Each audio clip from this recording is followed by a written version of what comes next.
Bonjour, comment allez-vous? Pour le 1er avril, quoi de mieux qu'une histoire de poisson? Et aujourd'hui, le poisson dont j'aimerais vous parler, c'est pas un tout petit poisson, un poisson rouge, un poisson d'aquarium, mais c'est un grand poisson. Vous savez, comme celui qui a avalé Geppetto dans l'histoire de Pinocchio. Alors évidemment, je ne vais pas vous parler de Pinocchio aujourd'hui, mais j'aimerais vous parler du prophète Jonas. Le prophète Jonas, c'est un homme que j'aime beaucoup. C'est un homme dans lequel il n'y a pas de faux semblants. C'est un homme qui voit la vie en noir ou en blanc, il a un petit peu de peine avec les nuances de gris. En fait, Jonas, c'est un gars entier. Et comme gars entier, eh bien, quand il n'est pas d'accord avec Dieu, il ose le montrer. Ça ne le justifie pas pour autant, mais enfin, voilà, c'est quelqu'un d'honnête. Jonas est un prophète. Quelle est la vocation d'un prophète? C'est de partager la parole que Dieu a pour une personne ou pour un peuple.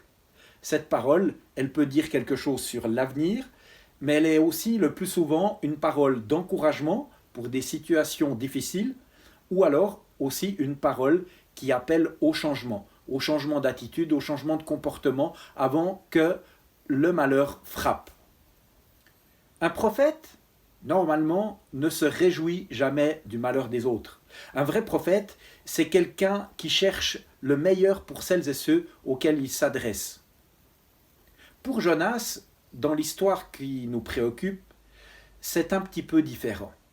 Jonas, lui, il est contrarié parce que Dieu l'envoie auprès de gens qu'il n'aime pas. Et c'est pour ça que le texte biblique nous dit, Dieu dit à Jonas, « Lève-toi et va à Ninive ». Et le texte nous dit, et Jonas se leva pour fuir à Tarsis. Tarsis, c'était probablement dans l'Espagne actuelle, dans l'Andalousie. C'était, dans la pensée biblique, l'extrémité du monde connu d'alors. Jonas fuit à l'extrémité. C'est comme si vous êtes appelé à Moscou et que vous partez à Buenos Aires. Pourquoi Jonas fuit-il? Parce qu'il sait une chose, c'est que si les Ninivites vont écouter son message, Dieu va leur pardonner. Ils ne seront pas détruits. Et ainsi, les ennemis de Jonas, les ennemis du peuple d'Israël, pourront continuer de vivre et de prospérer. Et pour Jonas, ça c'est impensable. Donc voici Jonas qui essaye de mener Dieu en bateau. Mais Dieu ne se laisse pas mener en bateau. Alors, voici la tempête qui vient.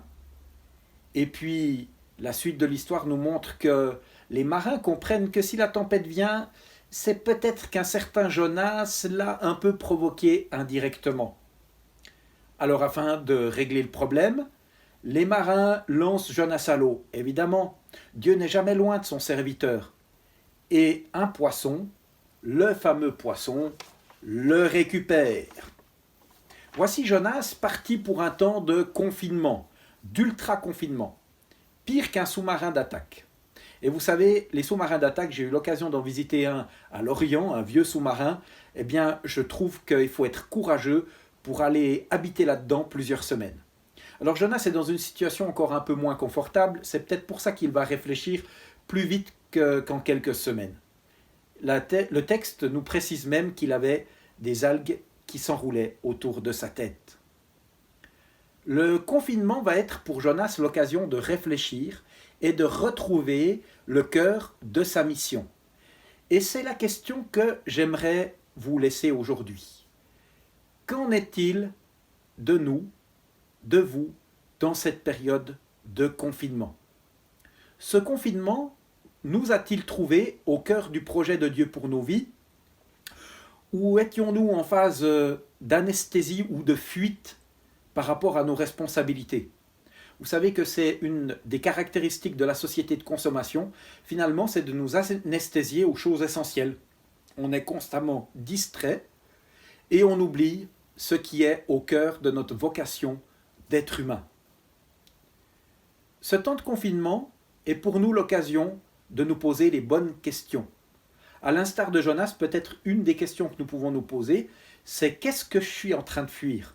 Ou qu'est-ce que j'étais en train de fuir jusqu'à ce confinement? Aussi, une autre question qu'on peut se poser, c'est où Dieu m'attend-il? Le pire serait de quitter ce temps de confinement sans que nos priorités soient réorientées.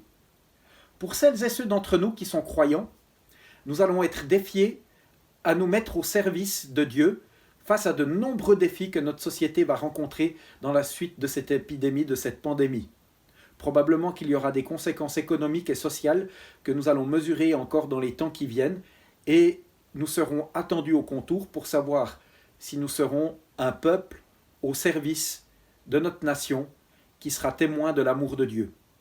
Si vous n'êtes pas des croyants engagés, je vous encourage à vous demander dans ce temps de confinement s'il n'y a pas une nouvelle perspective à découvrir pour vos vies, celle d'un Dieu qui est peut-être plus proche de vous que vous ne l'avez imaginé jusqu'ici.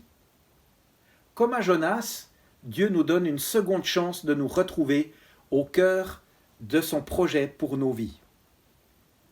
Il est dit au début du chapitre 3 du livre de Jonas, la parole de l'Éternel fut adressée à Jonas une deuxième fois, seconde chance.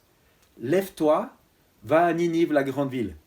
Et cette fois-ci, il n'est pas dit que Jonas se leva pour fuir à Tarsis, il est dit que Jonas se leva et alla à Ninive. Je vous invite à cette prière pour la journée. Seigneur, remets-moi au cœur de la mission que tu m'as donnée. Amen. Bonne journée à chacun et chacune d'entre vous.